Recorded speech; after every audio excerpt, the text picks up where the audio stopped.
Welcome, welcome.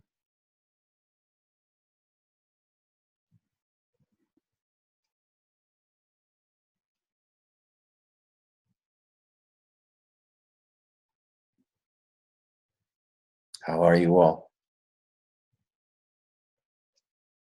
I hope you're well. I love you all. Your happiness is important to me. Since you're here, you're probably all seekers. Seekers after some final truth, ultimate truth. Seekers after love. Seekers as to find out who you are, what your power is. Seekers after energies, Shakti. Seekers to know who you are or what you are.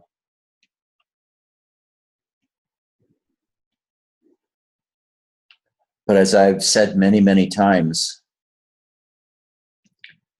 you can seek and learn about yourself for 10 lifetimes in a row and still not begin to exhaust a full appreciation of who you are. As I've said many times before, your spiritual mansion has many, many, many rooms. And each room may take years to explore. For example, just the void, just emptiness. All of Buddhist religion and philosophy is about emptiness and the relationship of emptiness to perception, and what the attaining of emptiness means for you on a human or a spiritual transcendental level. On the other hand, if you follow the path of the ancient Hindus saying neti, neti, not this, to all perceptions,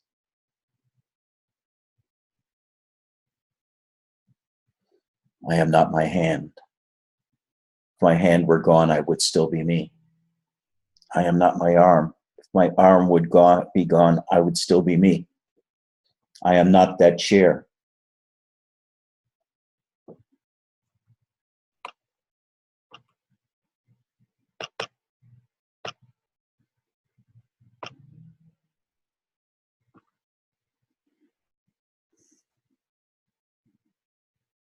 I'm not the chair I'm sitting in.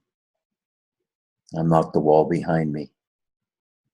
I'm not the nose that I can see or my glasses. I'm not this, not this, not this. And you explore everything you can think of and perceive, and you say, neti, neti, not this, not this. Doing this for a long period of time, and this is just one room in the mansion. After you've said, no, not this, I am not this, to everything that you can perceive and conceive of, everything you can feel, everything you can hear, everything you can touch, what are you left with? Well, logically, you're left with the perceiver, the witness, the seer, the hearer, the feeler. But that core, that subject cannot be found, because all it can be found are sense data, experiences, phenomena. The perceiver cannot itself be found. So, Advaitins say,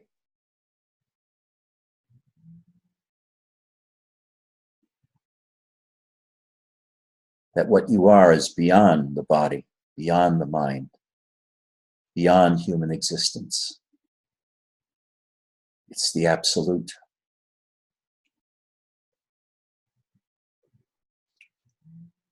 And the absolute was not born. It's not part of the world of perception. And you are that unborn. So let's say you've been in this Advaita Vedanta room for 30 years. And you finally realize yourself as a witness, the unborn. What has that given you? It's given you a certain peace because from this conceptual position that you've adopted for yourself, you are beyond all phenomena. No phenomena touches you, including death or life for that matter. Not the void, not the energy body, nothing. So you spend 40 years in this room and you go to the next room, which is Robert Adams' room. And he says, you're not this, you're not this, you're not this, you're not this, you're not this, you're not this, you're not this. And this room you spend 10 years in. And at the end of it, what do you see? I'm not this, but I am this. I am not this consciousness, but I am consciousness. Because the witness is part of consciousness. Therefore, everything I see, hear, taste, and touch is me. And I am that consciousness, not separate from it. I am the totality of consciousness, and therefore I am immortal. Because I'm the totality. The body may die, but consciousness persists forever. If not in this body or with this body, in some other body, maybe Spencer's body, maybe Ken's body, Enrique's body, Angela's body.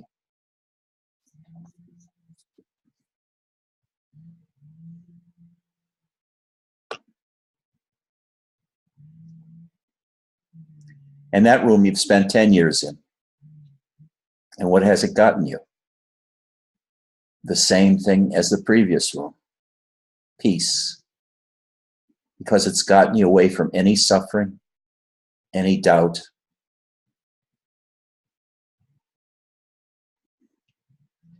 any fear of death.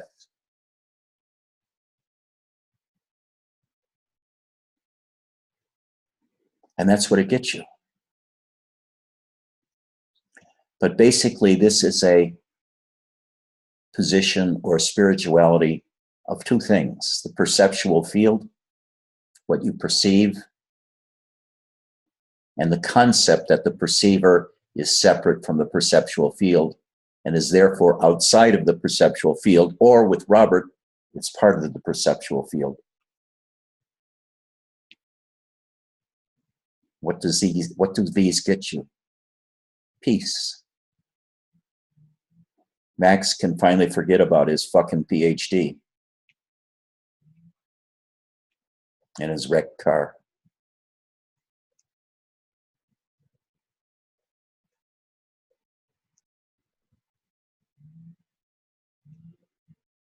Angela can get away from the Netherlands.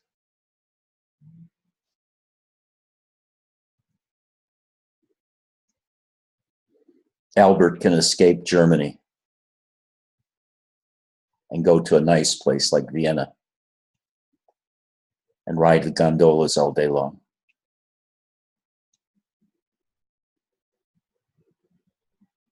And Ed can get away from the Arizona heat by becoming the witness of the heat. Now, these two rooms have taken you 50 years to explore, and you're pretty old now. You're about to die.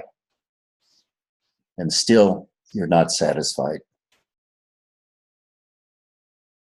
Because the identifications brought to you by these teachers, Nisargadatta and Robert and Ramana, are very narrow definitions. You're the witness or the perceiver. But the witness and perceiver cannot be perceived. So in essence, you're nothingness. Within the perceptual field, you are nothingness because you don't exist in the perceptual field. You don't exist in the world. You're not a human being. You're a perceiver. And as such, you become a witness to your own life. You don't live your own life. These are just 2 rooms. And there are hundreds of rooms. There's the room of the void. The room of the void is hard to describe for someone who hasn't experienced the void. But it's obtained by looking within repeatedly. At first seeing the darkness within, and then just by the act of repeated perceiving within, you become aware of the light of consciousness within, which illuminates the darkness within and reveals an inner space. And the more you do, you push out the light of consciousness to illuminate the dark inner space around you. You push and push and push the boundaries out. And the light, the inner light of consciousness is soon everywhere, within 6 months if you practice it strongly enough. And this is another room. There's nothing in this room but light and space.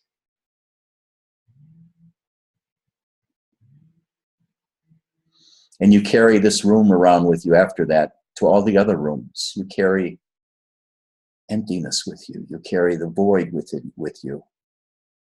You carry it into the perceptual world and into your sense of self. Again, this is a lot like Buddhism. For Buddhism, emptiness, the void, is essential because it describes the origin and where phenomena go. Out of the void comes all perceptions, or nothingness comes all perceptions. And into nothingness, all die away. Now, having practiced these 3 practices for many, many years, I can tell you, although they may get you peace, you'll never feel rested like you know yourself. You will continue to search because these 3 rooms really don't scratch the itch that causes you to seek whatever you're seeking.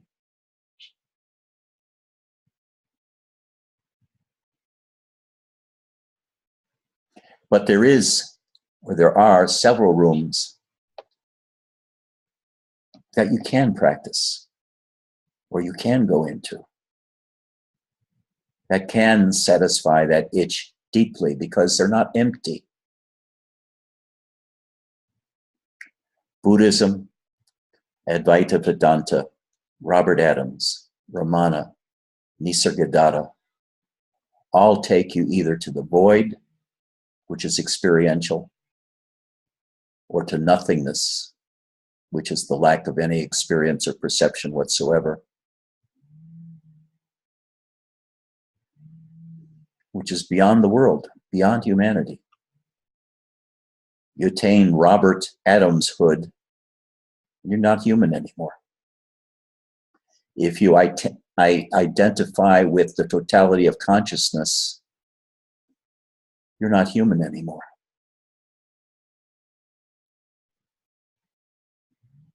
But what this is a matter of is identification. Most of us come here thinking we're a human, searching for something, whether it's our true self, the nature of existence, truth.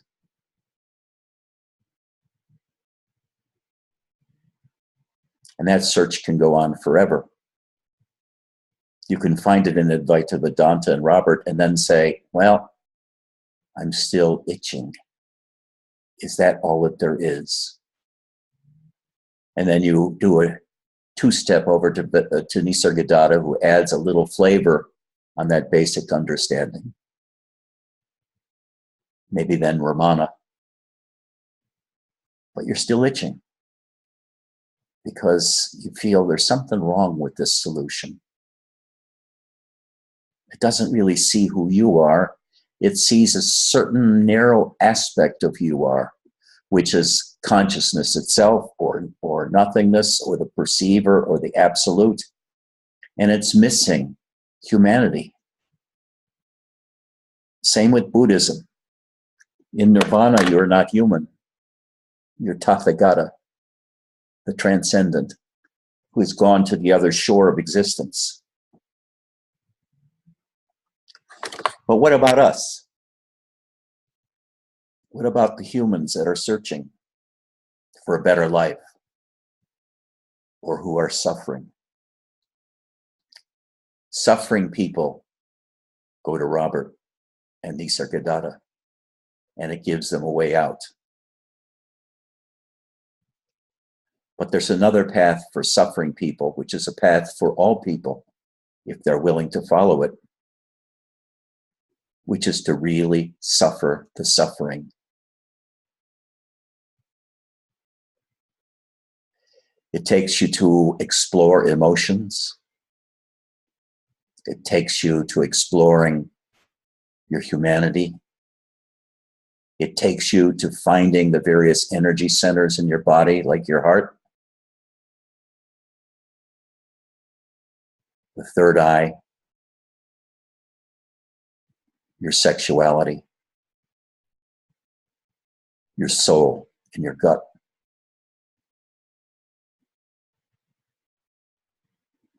This path makes you fully alive. In this path, you explode with energies. You explode with bliss. You explode with yearning. You explode with the life force.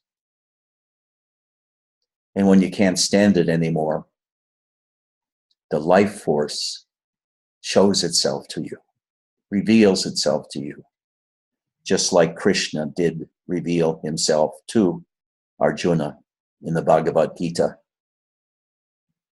And when the life force reveals itself to you, you are transformed into God. And the strange duality exists of you and God dwelling side by side in your body. You're like Christ, half human, half divine. So you have both. You have the transcendent, which is the life force, or God, divinity, and you have your body with your mind and your personality. Instead of identifying with a narrow something or other like the witness, the unborn, consciousness as a whole, the totality of consciousness, you identify with everything that you can perceive. You learn how to feel. You go out at night and lie on the ground or on the roof of your house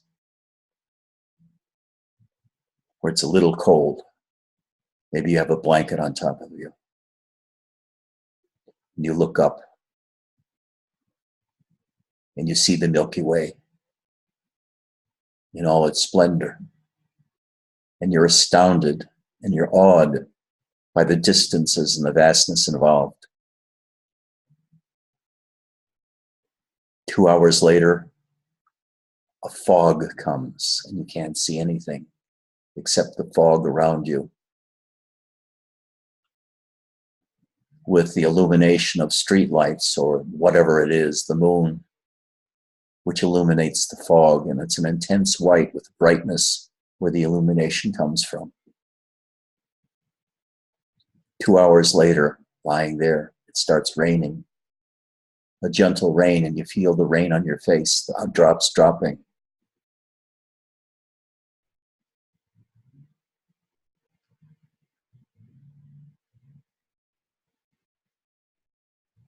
And you're cold now.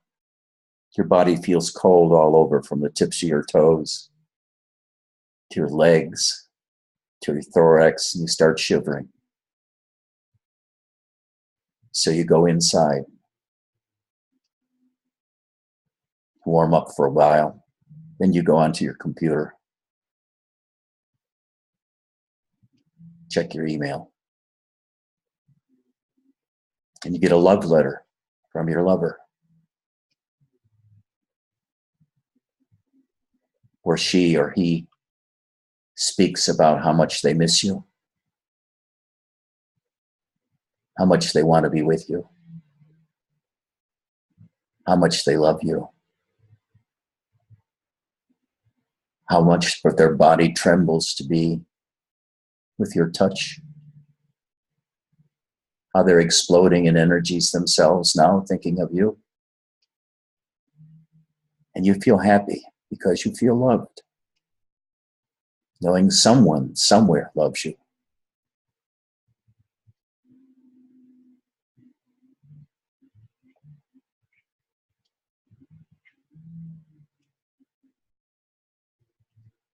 This is a path of feeling. This is the path of getting increasingly into feeling. This is the path of recognizing your primary identity as the life force, not necessarily you as a body or a personality, as Enrique or Spencer or Mark, but as the life force. When you look within and you feel within, you can feel your own life, the life of your body, the life of your mind, the life of your energies, the life of your sexuality, the life of your will, the life of the energies flowing inside, the kundalini, or the chi energies, which are different channels. And you say, all of these are me. All of these are me.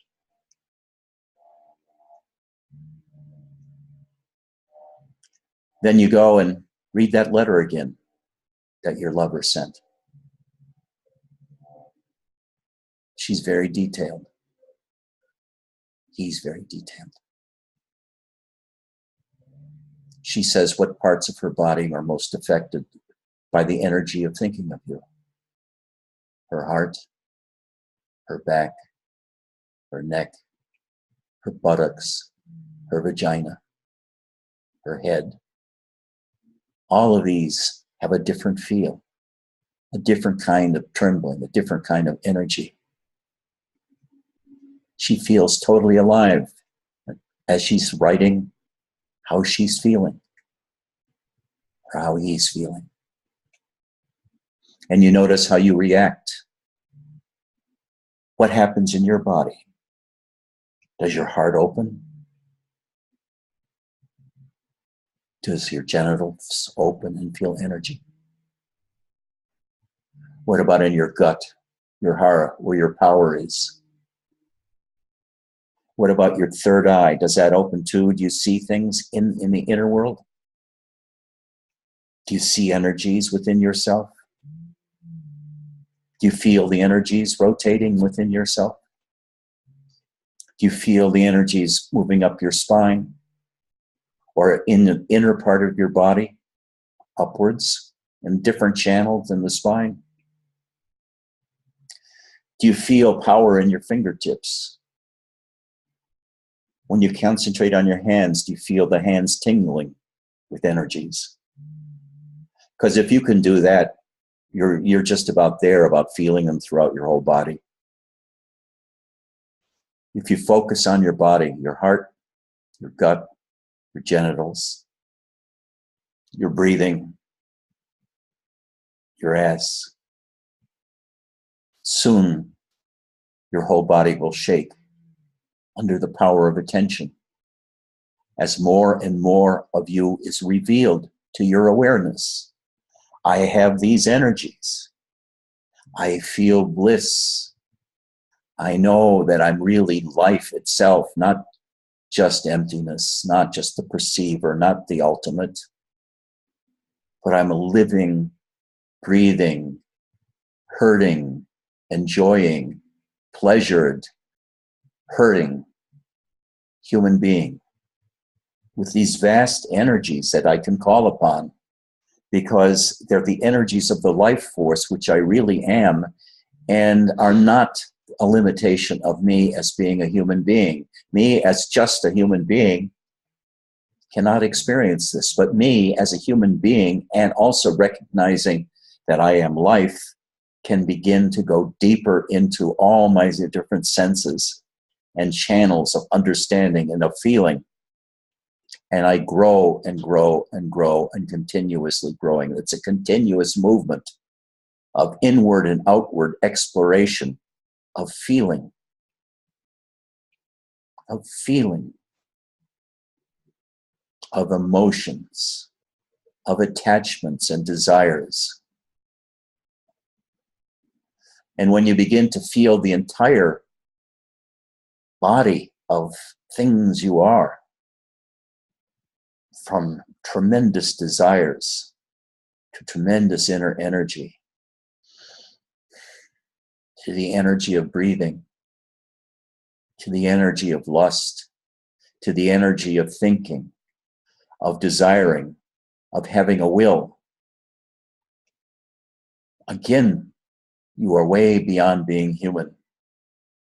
You're also the divine, with ways of perceiving and knowing and acting in the world that were unknown to you just 10 years before you started identifying with the life force, with life.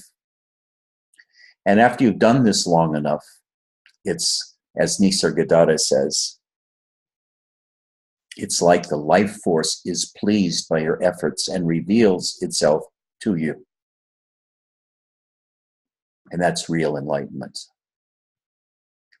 That's realization of the manifest self, the life force that is manifest in the world through your body, your personality, your energy, your knowing, your brain.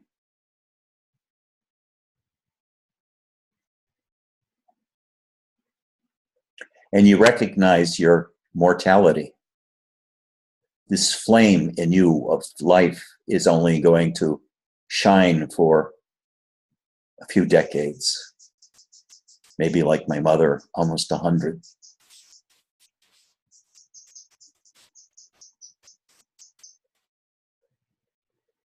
Maybe like me at 29 years old. I've got a lot of time to go. Beat up 29.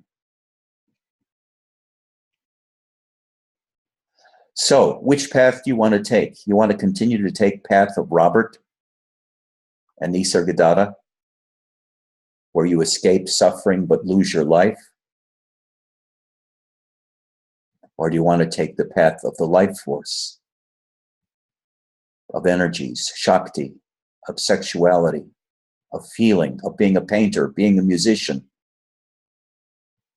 expressing yourself, knowing yourself, exploring the manifest parts of you rather than the unmanifest parts of you?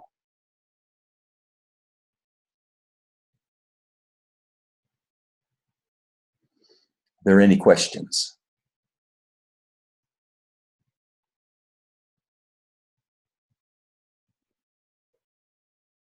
Are there any long-winded statements? I got one. A long-winded statement or a question? Just some feedback. So, so I've been working on being grounded in the I am, entering into the inner silence, that fullness, that full silence, which is a cloud of consciousness against which my body mind seems to be superimposed on. I think your point is not to neglect what Robert and Nisargadatta and Ramana are teaching, but to balance it out with the body mind, with your human life, to realize that your human life is a subset of the stillness within, that it is flavored by it, but the stillness within is the backdrop, is the screen against which it all manifests. So to me, it's a balance of both. That to just enter into your humanness without the grounding and without the wisdom of the communion of the true self, of the field of consciousness, would be not as good. So obviously, now that we've experienced, or some of us have experienced, the thing that Nisargadatta was teaching, then the next step is to keep it going, but also to explore our humanhood at the same time. So to explore the humanhood against the backdrop of the stillness within. So that's my paraphrasing of what I think you're teaching. Yeah. In a simple way. Would you agree that that's a fair statement? That's a fair statement for you. Right. It is, in a sense, fair for me too, because I spent so many years in the void and in emptiness and in Nisargadatta and in Robert, that I know all aspects of that and found it wanting. I found it wanting even when I was there, because I traipsed off to Muktananda to get some of the energy that Muktananda had, which was totally absent in Advaita and in Robert. Robert had no energy whatsoever. But what I'm saying, exploring even more so, is life rather than humanity. Own your humanity, but find out there's more to you than you thought that there was as a human being. There are aspects of you, rooms inside of you that you have yet to explore, such as the energies, such as Kundalini, such as Chi. And there are different kinds of energies, and you become aware of all of them. And once you become aware of the energies, it's a boost for your practice. You feel as if you're getting a tangible feedback for the effort you're putting in. You're beginning to see things inside of yourself, and insights will come to you that you didn't know about before. And then when the energies really start waking up in you, they can become quite obsessive because they're so powerful and they take your attention totally. But energies aren't all of you. I mean, there's more to it than that. Shakti is the life force, you might say, but how the life force manifests in you, in your body and in your mind and your personality, is more important than just the concept of Shakti or of energies. Like in you, does it manifest as a Kundalini thing, or does it manifest in different kinds of energies? What does these energies make you do? Do they force you down a certain path of self-exploration? Do they sharpen your sexuality and make you want to explore sexuality more? Do they run into your brain and light fires in your brain that cause you to develop different kinds of powers, siddhi, to play with? You know, how does it manifest in you? And that's the important thing, is after you discover them, what do they mean for you?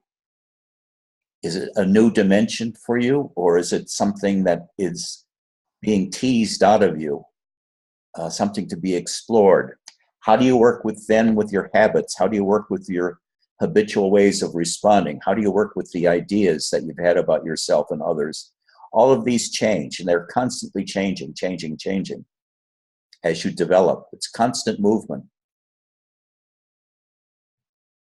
It's more than psychotherapy would be a subcategory of this, of entering this room of endless change and exploration, this mansion with its many rooms. But you get the hell out of the Nisargadatta room alone, or the Robert room alone, because they're basically for suffering people.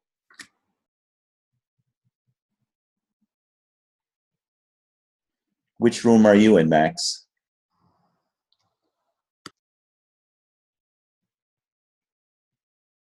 Suffering room at the Suffering. moment. Which room are you in, Dinesh? Can you hear me, Ajay? Yep. I don't know, Ajay.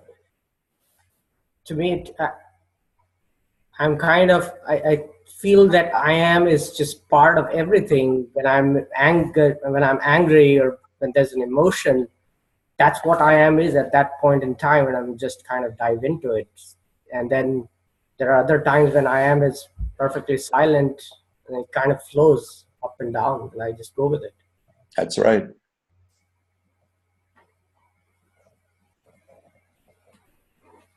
It's unbearable at times, but it is what it is. You look a lot younger. You must have got a haircut. Yes. I thought you looked like a youngster in a prison uniform, a yellow jumper suit. Good for you, Janish. Ananda, what does it mean for you? Where are you? Your microphone's not working still?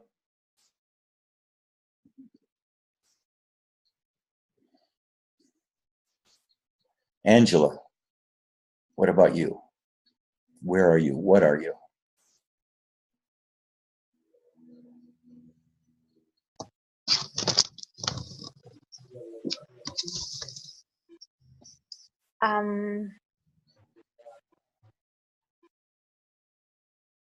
Both in suffering as well as in coming totally alive, feeling energies all over my body, sometimes very subtle, sometimes explosive, and emotions as well, coming and going and changing all the time.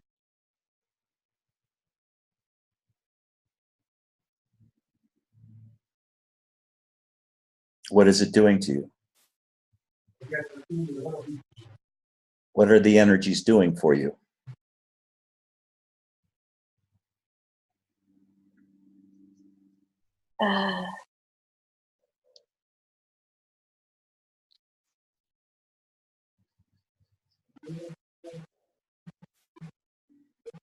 The energies bring me to total aliveness, to knowing the difference between aliveness and zombiehood. They sometimes bring me to my knees in gratitude. They bring me to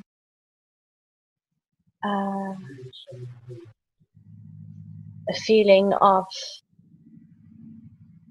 being connected to God, sometimes, whatever that means, to the light, to truly connecting with other people, with actually everything and everyone around.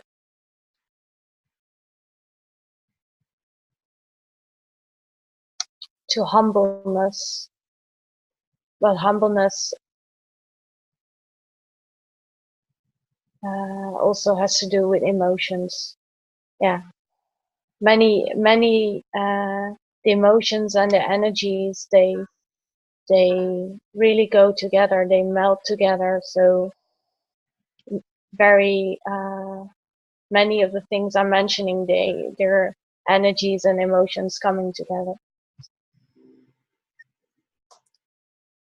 But the energy and emotions are experienced differently, but at the same time.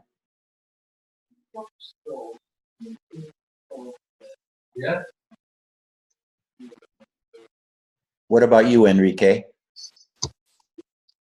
Where are you now? Which room are you in?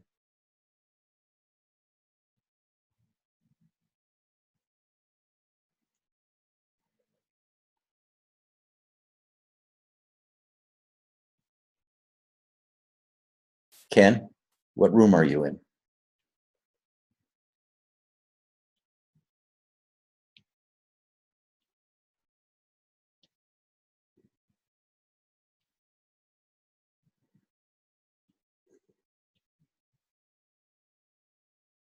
I just feel I'm more What? I just feel a lot of appreciation for everything that I have in life now. It's not perfect, but I'm just happy.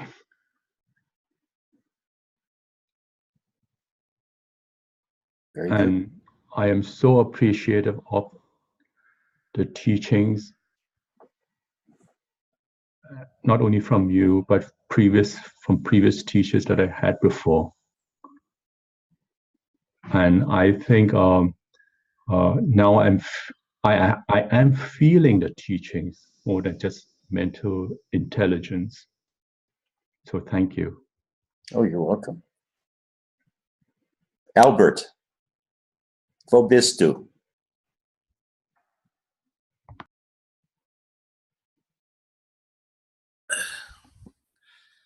I am relaxing into feeling, I would say. Just letting things happen and not insisting that the world has to turn my way or that I'm the navel of the world, but just be with what is. And also at the same time being aware what is going on within me when I'm aware of what is going on the so-called outside. And also trying to relax my body, just letting it move by the like now by the energies that are coming. What energies do you feel? I don't define, I just let the body move. It's called kriyas. My teacher says it is good to let these happen when they come, as long as they come, because that will help to automatically be calm and go into silence, and breath will subside and you just are. But you don't feel energies. You just let them go through you. So that what you said? Yes. I'm not trying to describe. I'm not trying to compare. I just let it happen, whatever happens. Okay, thanks. Sindria, can you turn on your microphone and we'll hear a different world altogether?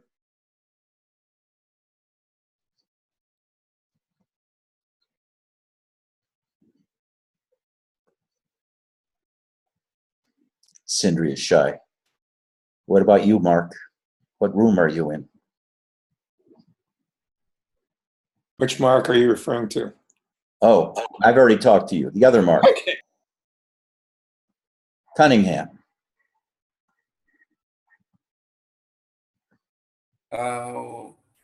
I'd say I'm firmly in the suffering room right now.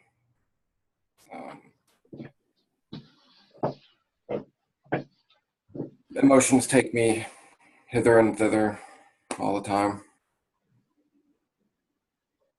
What kind of emotions?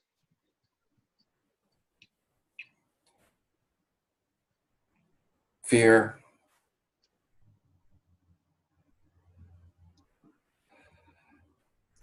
sadness,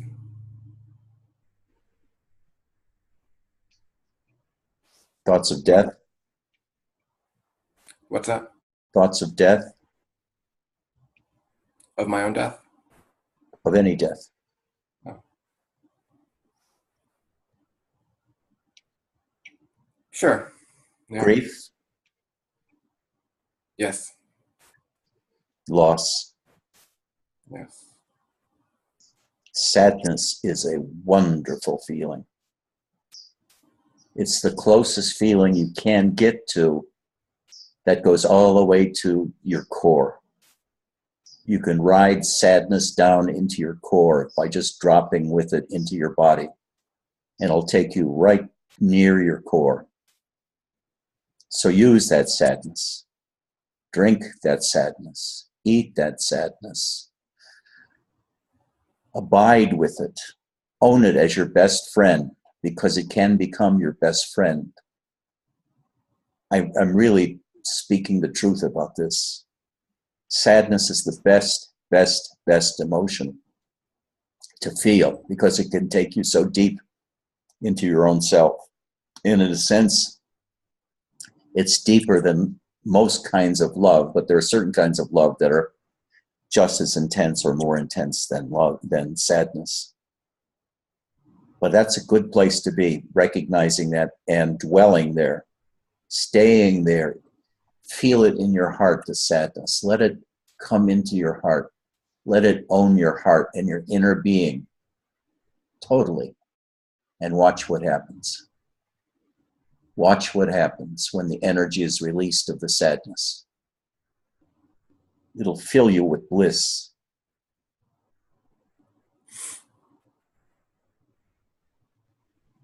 Spencer, I don't want to overlook you. What room are you in?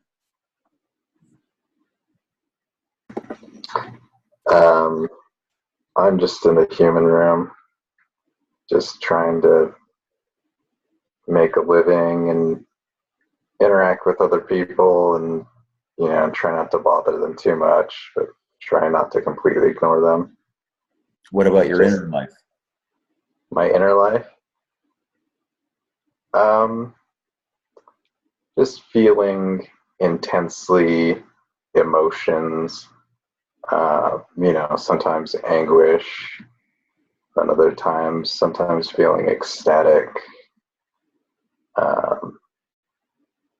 sometimes feeling panic, other times feeling calm and relaxed.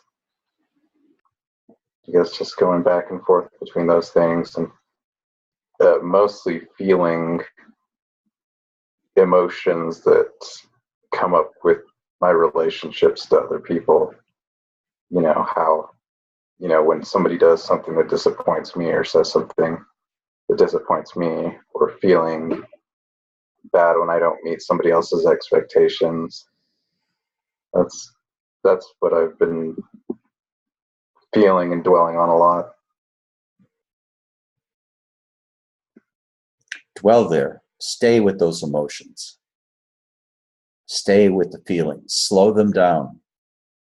Slow them down so you can really intensely feel them all the way, rather than let them just race through. Slow them down and feel them intensely.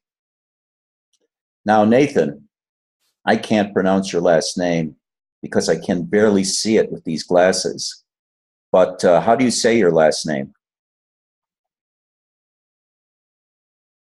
Can you hear me? Can you hear me?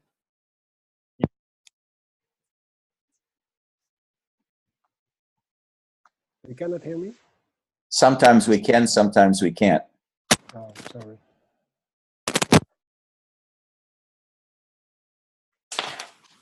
Looks like Nathan. What I'm going to do again. Now you can hear me. Yeah, I can hear you. Oh, it's fine. It's Van Heinsberg. I'm from the Netherlands also. Uh-huh. Hi. Hello. That's my last name. Hello. Tell me Hello. about yourself. Tell me about yourself. Oh, okay. I'm from the Netherlands, and I'm just reading your book at the moment. And so it's first time here. Thank you. Yeah, tell me about yourself. Who are you? You mean like my personhood life? Whatever you want to say.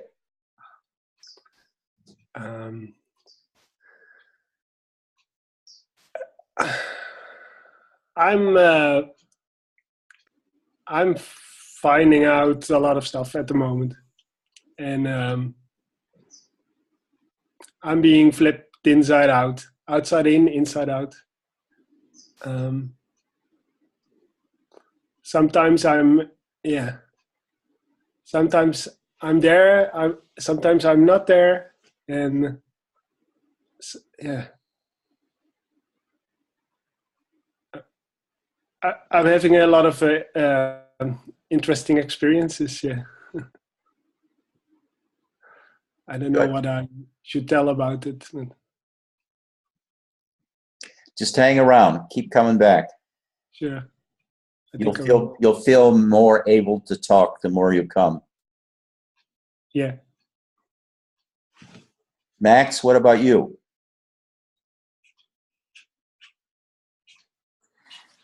Oh, we already covered you. You said you were in suffering.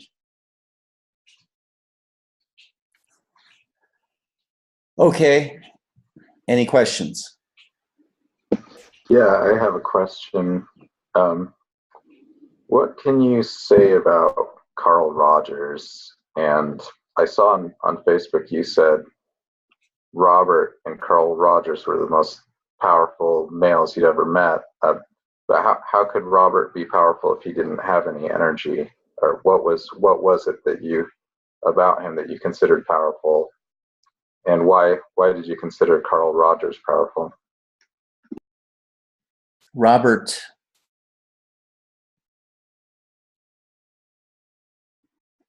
I've never met anybody like Robert or like Carl. Robert was not in this world. He was in this world, but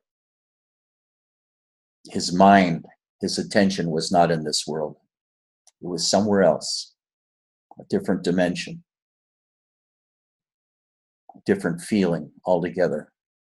It's like he was always floating 6 feet off the floor. It's hard to describe. And the stuff he came out with turned everybody's world upside down, the words. Just like you've read his transcripts. You know the impact they can have on you. So he was utterly consistent, utterly out of this world, utterly unmoved by anything that bothered other people. And he thought it's funny that people got so upset about little things like death, chronic illness, cancer. Thought it was silly that they got so upset about it. Carl, on the other hand, when he came into the room, everybody's eyes fixated on him because there was something about his personality that was so magnetic, so attractive. It was like a 1,000-pound man had entered the room. The whole room was dominated by his energy because he was so much into the grief of his wife dying the year before. It was so much heaviness, but the heaviness was felt so great because he wore it like a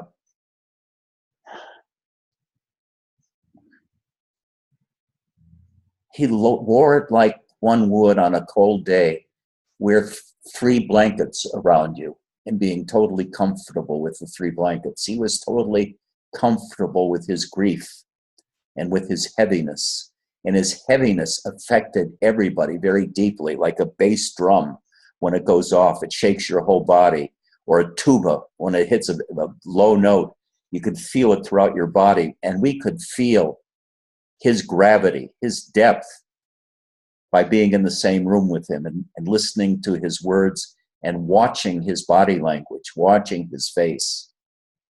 He clearly demonstrated every emotion that one could speak of in his face and in the way he carried himself. It was a very moving experience being with him. Didn't want to let him go. Just wanted somebody with that kind of open emotionality to be around because you felt so comfortable feeling emotions yourself with him around. And that was his whole teaching method, which was to listen very deeply to others and reflect back at them more or less to help them understand where they were better, because the therapist, as him, could feel where you're going with these feelings and he could sort of lead you, but only half a step, so it was never out of your reach. He was very gifted in reflecting back in a way that helped you understand where you were even better. That's the 2 different kinds of power. Both were powerful in their own way. Both had an enormous impact on me emotionally and spiritually. And it's only in the last few years that I've been able to combine the 2, like Mark Anderson was talking about.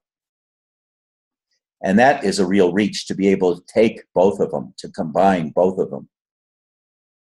That is enlightenment, true enlightenment, when you can have both the emptiness and the nothingness and Robert's world and Nisargadatta, and at the same time have Carl Rogers' world of emotionality and Ananda's world of energies, to wrap them all together and to have the totality of all this aliveness, this life force within you, with the intellect being able to feel, to understand things, the heart being able to feel things, to feel the world, to feel emotions, and within the context of emptiness, of the void. When you've got that, you've got everything. But you keep growing; it never stops. The new understandings come, the new experiences come. It always changes. It's constant movement. Once you enter the energy path from the voidness.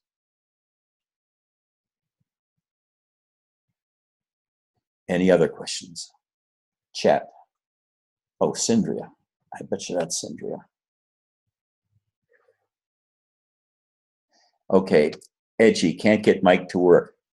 Even technology is shutting me up. Ordinary life is my room these days, loving the elliptical machine and the snow and salad. Well, okay. I can understand why you'd love the salad and the machine. The snow I don't know about anymore. I used to like it, but being away from it for 40 years, I don't know whether I'd like it anymore. Good hearing from you, Cinder. Glad you're coming. Well, we did a little group processing. We did a little individual processing. We had my usual talk about energies as the way to go as opposed to the void, because it's so hard to get out of the void. Once you get caught by it, you can be there for 40 years like I was. I much appreciate the path of energy now, even to the disparagement of the void or nothingness. Now I don't mind dying. I don't mind the temporality of this body, of the energies inside of me, of the life force. Because the life force is there all the time for everybody. And it's not that I identify with the life force as being eternal. I know that the life force, once it leaves this body, Ed Muzika is going to be dead. No longer you're going to have Ed around. And it's okay. It's okay, because I'm experiencing me now in this moment, and it's wonderful to feel as alive as I do, and to be able to make other people feel alive as I do.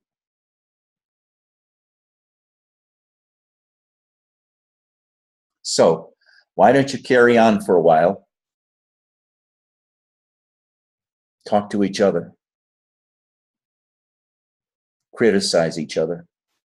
Find fault with each other. Love each other.